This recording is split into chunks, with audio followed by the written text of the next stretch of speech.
Australia's ambassador has returned to the country after a 40-day absence. Paul Grigson was recalled in April in protest against the executions of the two Bali 9 drug smugglers. Ministerial level meetings with Indonesia still haven't yet resumed. Now, we're joined now by Andreas Harsono from Human Rights Watch in Indonesia, who flew in from Jakarta this morning. Andreas, thanks so much for coming on.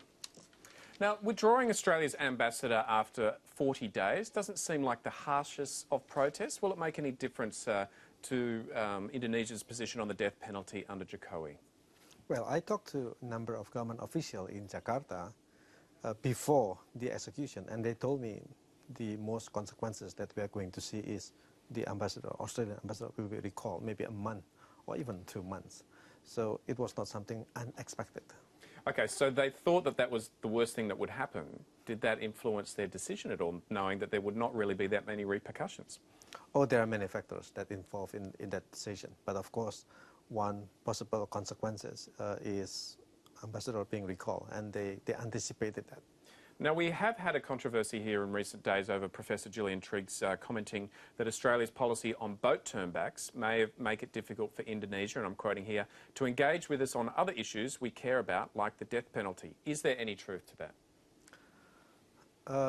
Yes, in general. But of course, there is no specific link in this push the boat policy and the executions of the Bali 9. Okay, in general, how so?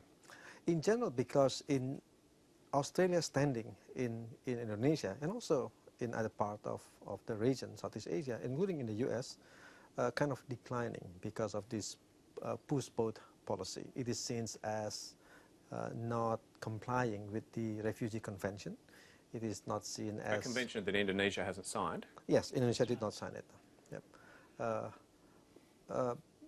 Because of the standing is kind of decline, they don't take Australia as seriously as before.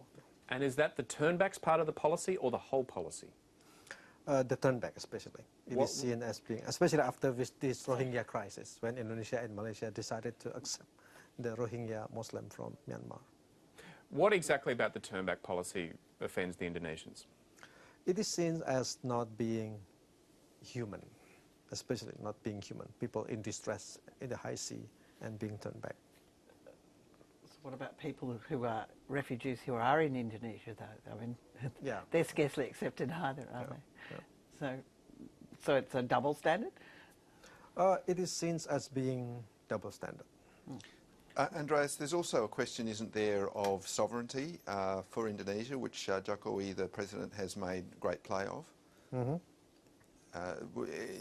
In other words, that turning back boats to Indonesia by Australia infringes somehow on Indonesia's sovereignty. Is that part of the argument as well? It is also part of the argument. It is true. They also see it that way. Michael, you wanted to chip in about West Papua as well? Yeah, I wanted to ask Andreas, many people in Australia care about what goes on in West Papua, and I wondered, Jokowi in recent times has said he'll increase media access, he said he'll set political prisoners free, but there doesn't seem to have been much follow-up to that, and other institutions, including the military, have kind of cracked down again on those things. Do you think he's kind of victim of the hardliners here, or will he actually be able to push through these policies? From what I see, it is a tug of war within the government itself, between the hardliners and the more moderate, even the liberal part of the government. The liberal, of course, would like to open up Papua, would like to stop human rights violations in Papua, but the hardliners always fearing about what they call foreign intervention, foreign agent going into Papua. And of course, they like to repeat the so-called ABDA argument. ABDA stands for America, British, Dutch, and Australia, trying to secede Papua from Indonesia. So it is still going on. Jokowi, the president, also would like to release 90 other political prisoners that, of course, human rights will support very well. But again, this is still fluid. The death penalty, executions, the Bali 9, the Papua questions, the anti-corruption commission pushback are all part of the way to seek a new equilibrium in Indonesia after the new president is in power.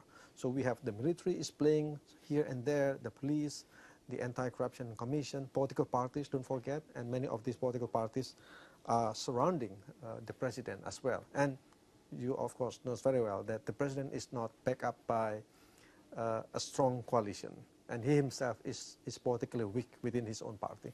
So do you think he's got either the smarts or the determination to be able to push through on these things?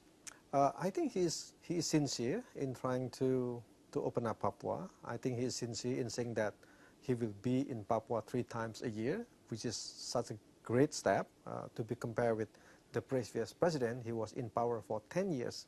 He visited Papua only 3 times. And now this president say that every year 3 times. But the president has sort of opened up, he said, Papua to foreign journalists. Have any journalists been there in the, 3 months since he said that? Has anyone tested out the strength of this? Well, so far from mainstream journalists, not yet. He said that only on May 9, so about a month ago. And so far, I haven't seen mainstream journalists like ABC or Fairfax or the New York Times or CNN go there. Of course, there are small freelance journalists are going there, and so far there is no problem. But there were French journalists in prison there less than 12 months ago. Yeah. It was in August last year. They were detained for 2 months and a half. Meanwhile, their source was detained for 8 months. Right.